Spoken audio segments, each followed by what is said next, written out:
Our next speaker is Robert Poole, who is the co-founder of the Reason Foundation, one of the most famous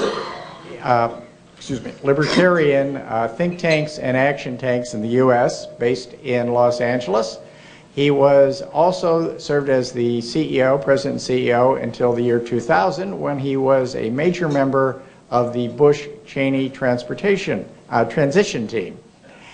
Since then, he is still very active in Reason, but he has moved to Florida, where he is heading up Reason's transportation function, something that he has had a major interest in going back many decades, and has been doing a lot of fun things throughout his career with hot lanes and other very innovative things, particularly involving privatization of government, where he is one of the real people who began that movement.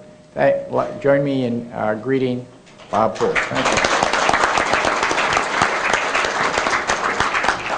Thanks very much, Tom. It's good to be back with you. I think it's been about 5 years since I've been at one of these conferences. The last one I was at was in Atlanta. Anyway, my subject today is about highways, which should be of very interest to anyone who drives, runs a trucking company, or operates a major intercity bus service. Why did we do this study? This is a study that I did over the last almost 12 months, very complicated number crunching exercise. The rationale is that the interstate highway system is the most important piece of highway infrastructure in the country.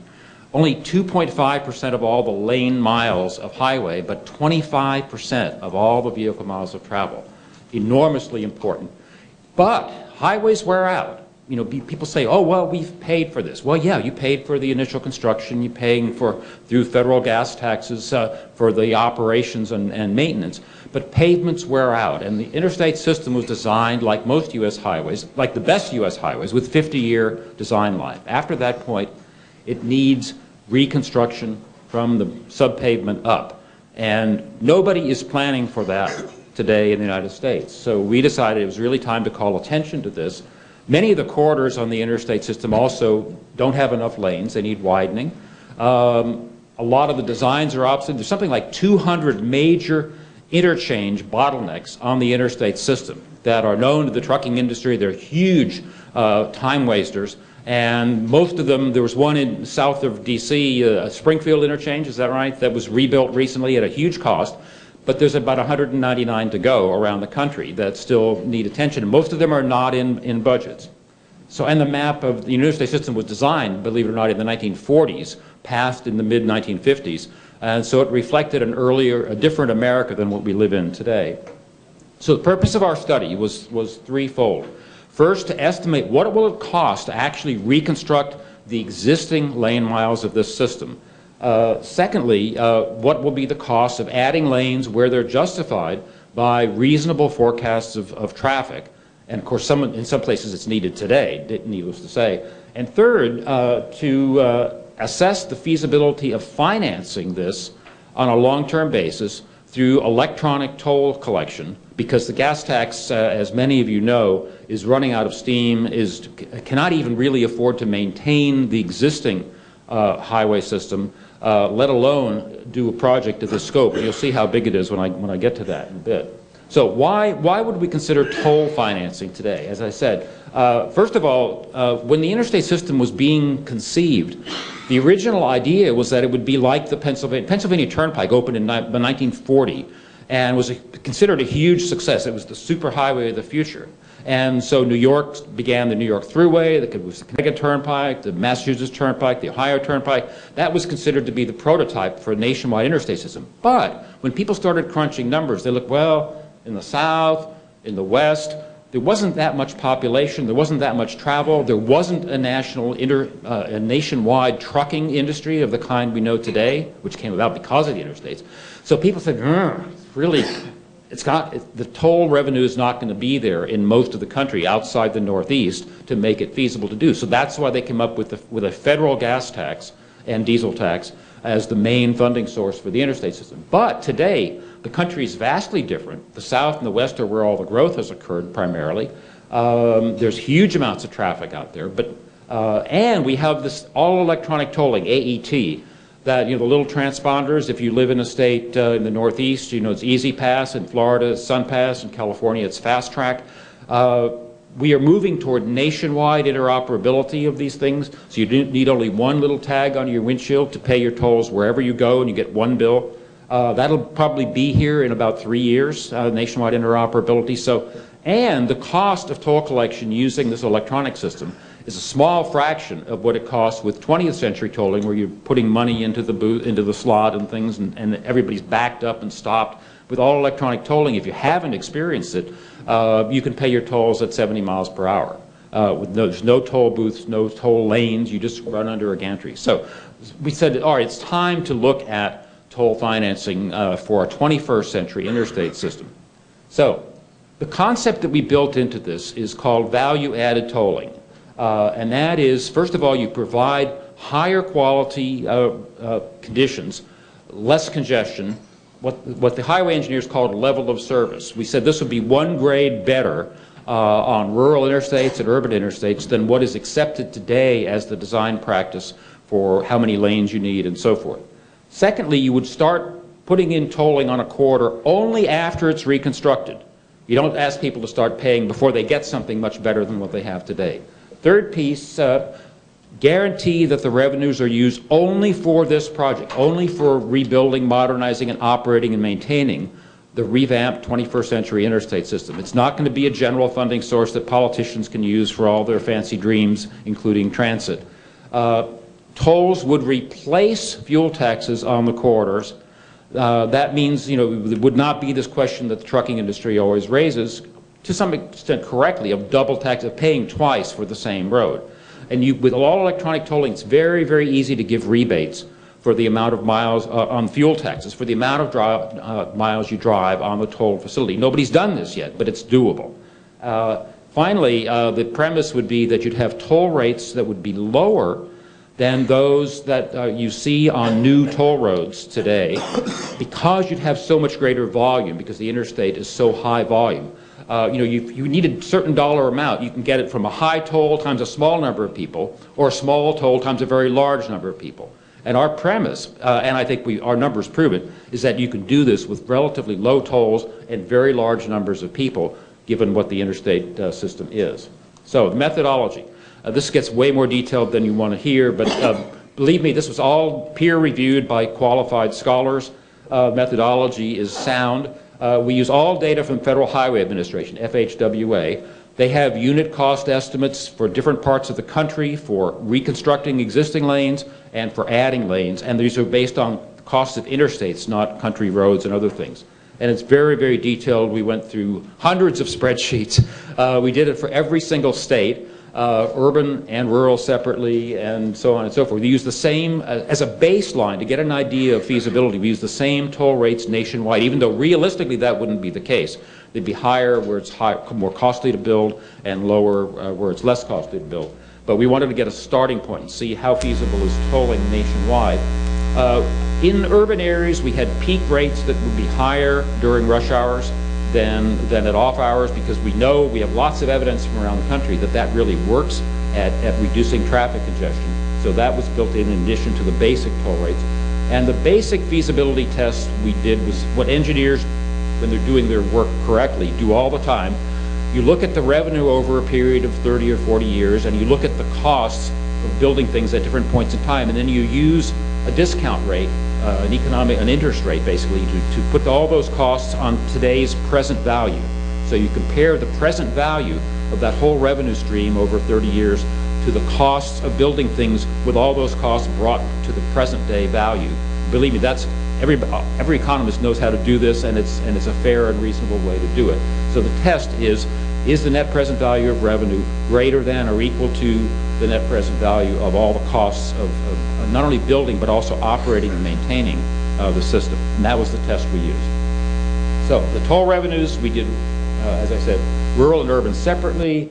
we had VMT is vehicle miles of travel. This is a very controversial subject because the left and the smart growth people will tell you that people are stopping driving, that all the projections for the future are all wrong because hardly anybody's going to be driving.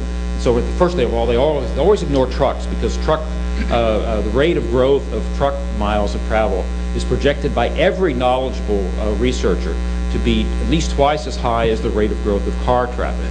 Trucks are and will continue to be the major source of moving goods from point A to point B in the United States. But we got very sophisticated VMT projections, state by state, separately for light vehicles, meaning cars and pickup trucks, and heavy vehicles, meaning trucks. And they vary greatly. Slow growth states, like mostly in the Northeast, they're very low, like 0.5% per year. In places like Arizona, it's 2 and 3% per year. In Florida, Texas, it reflects the reality of what America is and is likely to be today. And of course, similar kinds of state-specific growth rates for trucks. Our basic toll rate is 3.5 cents a mile for cars and 14 cents a mile for trucks. Typically on toll roads, trucks pay about 4 times as much per mile as cars, so that's what we use. But key thing we did in crunching the numbers was assume that the toll rates are inflation indexed so that they retain their real value over all the years that they're in place. Now, a few states do this for gasoline taxes, and those states are generally they're in less bad shape than most states because their fuel taxes, even though miles per gallon is still getting better, and therefore people pay less per mile as they move to more fuel-efficient vehicles. But at least the rate doesn't decline as the cost of living gets higher, and the cost of making road repairs and all those things gets higher. So we built in inflation adjustment at 2.5% was our estimated inflation rate, which is probably low, but we had to use something, and that was what people advised. And we also built we use in our projections, we use the net revenue rather than gross revenue. Net revenue means you take out 15% for the costs of operating and maintaining the system. So what that means, and this is standard practice with toll roads. Toll roads in America are better maintained and safer than equivalent free roads like interstates because the people who buy toll revenue bonds, those are the ones providing the finance up front, they insist that the toll road be properly maintained even before they get their debt service payments. Because they know that if the road is in bad shape, who's going to voluntarily put their car on a rough pothole road for a toll when they can ride on some other highway at no toll? So that's the standard practice. So we did the same thing that's done in toll revenue studies for toll roads. And use 85% and that number was also peer-reviewed as being realistic. So, bottom line, for reconstructing the system, the net present value of revenue was greater than the net present value of the cost of reconstruction for the large majority of states, which was, to me, that's what I hoped would be the case, but I was really surprised that it came out that good. Now, there certainly were some states like Alaska where this didn't work out at all because there's nowhere near enough traffic, and in Montana it's mountainous and the costs are very high and the traffic is low, but it was really only a handful of states that looked that bad. But we also realized that the projections of traffic on a number of these corridors were more than the existing amount of lanes could handle. Okay, so you'd have awful congestion, and part of our premise, remember, was to have better service than what people get today. So we had to go back to the drawing board then, and all right, now let's look at where do we actually need to add lanes to the system to enable the kind of level of service that we would like to promise people. So we did a whole widening methodology, and there we needed to look at every single interstate separately. So we got more spreadsheets. We got data from federal highways on like I-75 in Florida specifically, and looked at that and looked at how much of it is urban, how much of it is rural, and all this sort of thing. We looked at decade intervals to look at the daily vehicle miles of travel per lane mile. That translates directly into level of service, how much traffic is crammed into the existing amount of space per hour. And so, as I said, we used higher level of service standards than DOTs use today. to make sure that people are getting something better than what they get now on the interstate system. We also did a separate analysis on truck-only lanes. All of you who've driven on some of the interstate corridors that are very heavy with trucks would really appreciate the idea that some of these trucks could be in separate lanes behind concrete Jersey barriers. And the trucking industry actually likes that idea too, because their professional truck drivers don't like to be among a lot of yo-yos that are weaving in and out and doing crazy, unpredictable things. Those guys are professional trained drivers for the most part. So we got detailed data from this thing at the Federal Highways called Freight Analysis Framework.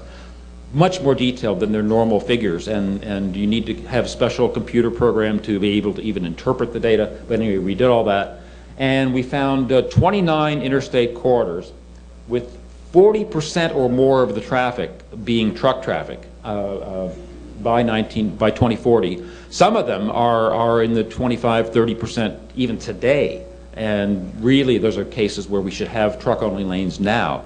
But anyway, so we identified specific corridors within specific states that should have truck-only lanes, and we built that into our widening costs.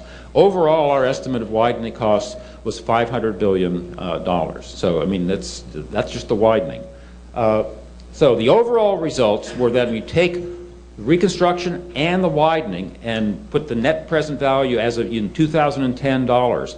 That came out to $1 trillion, round numbers. It was 900 and something billion, but closer to $1 trillion. So that's a staggering number, and there's clearly no conceivable way in which even a big increase in fuel taxes for the existing federal program could possibly come up with that.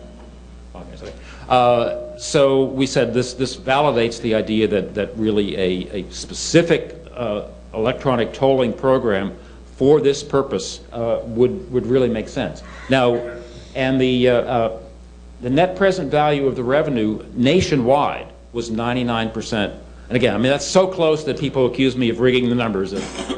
Honest truth, there was no forethought at all into, you know, the toll revenue numbers were pulled out of the air as a first guess, and we were going to do it over if they didn't come out better, and say how much higher would they need to be. 30 states had a positive case with the basic toll rates, the 3.5 cents a mile and the 14 cents a mile. 9 of them could actually do it, mostly southern states, could do it with lower rates, about 20% lower than that. 9 states would need slightly higher rates, so that gets to 39. 6 urban states, California, New York, and several others, need pretty much like about 30–40% higher than those basic rates to make it pencil out. And then we have the 6 rural, the basket case states, the Montanas and Alaskas, where Alaska was only 24%. They don't need any widening in Alaska. Traffic is so low. But even there, I mean, the traffic is just so low that you can't do it with any what anybody would consider reasonable toll rates. So that's a separate problem. The other 5 of those 6 rural states, if they were willing to accept urban-type toll rates, they could probably do it. Whether that would be politically feasible or not, I don't know. So we left that as something to be worked on in the future as to how it would be handled in those states. But the good news is all the other states. So I see 4 major implications coming out of our study. First of all, compared with 50 years ago when tolling was rejected, probably rightly so, as not being workable in most of the states, this is a very different result. Second, and this is very, very important, the large majority of states could do this, meaning create a 21st century interstate system, on their own without help from Washington, D.C. Now, we left it at that. We said, all right, obviously will need to be a bit debate about how do we get to a 21st century interstate system. But the good news is that if there's gridlock in Washington for the next 20 years, most of the states could go forward on their own if they had permission from the federal government, because current federal law prohibits tolling on existing lanes, which they mean existing corridors. If the lanes are worn out and need to be replaced, they're not really existing lanes for the future, but the federal law doesn't interpret it that way. So there's a pilot program that allows 3 states to each rebuild 1 interstate corridor with toll finance. All 3 slots are taken, but nobody's figured out politically how to do that because they aren't using value-added tolling ideas. They have cockamamie plans which are not getting political traction. But there also, I mean, since we in general need over the next few decades to replace fuel taxes with some kind of a per mile charge, if we do this for the interstates, it would be the first step. 25% of all travel would be switched from per gallon taxes to per mile charges in a very user-friendly way, because the existing Easy Pass and so forth does not use GPS, does not track everywhere you go. It simply measures how many miles you drive on the interstate system and sends you a bill, period. Political feasibility. When you ask people in survey questions, you say, okay, there's the need for a big transportation project. We don't have the money with existing sources. Here's 5 alternatives. Which one do you prefer? Which one is least bad? And you give them 4 tax type alternatives or tolling. People by 2 to 1 choose tolling, given that realistic set of alternatives, assuming they agree that the project is needed. So I think there's a potential there. Plus, the value-added tolling principles that I outlined, I think, are very user-friendly. It's saying you're going to charge you for something much better than you have today, and you're only going to pay once it's there, and it's going to be a modest cost. And there's really no serious alternative for a $1 trillion project to restore and expand our very most important highway infrastructure in the country. And so the key change, again, is federal permission. And that's as simple as changing a couple of sentences in the existing 3-state pilot program to basically make it apply to all states and all interstates, giving them the option. It doesn't mandate anything, simply gives states the option to do this if they can persuade the voters in their state that they've got a plan that's user-friendly and makes sense. So interstate tolling is toll feasible, or interstate reconstruction and modernization is toll feasible. Value-added tolling, I believe, could really be the key to making this politically doable. The federal role is to be determined, but the good news is that most states could do it on their own.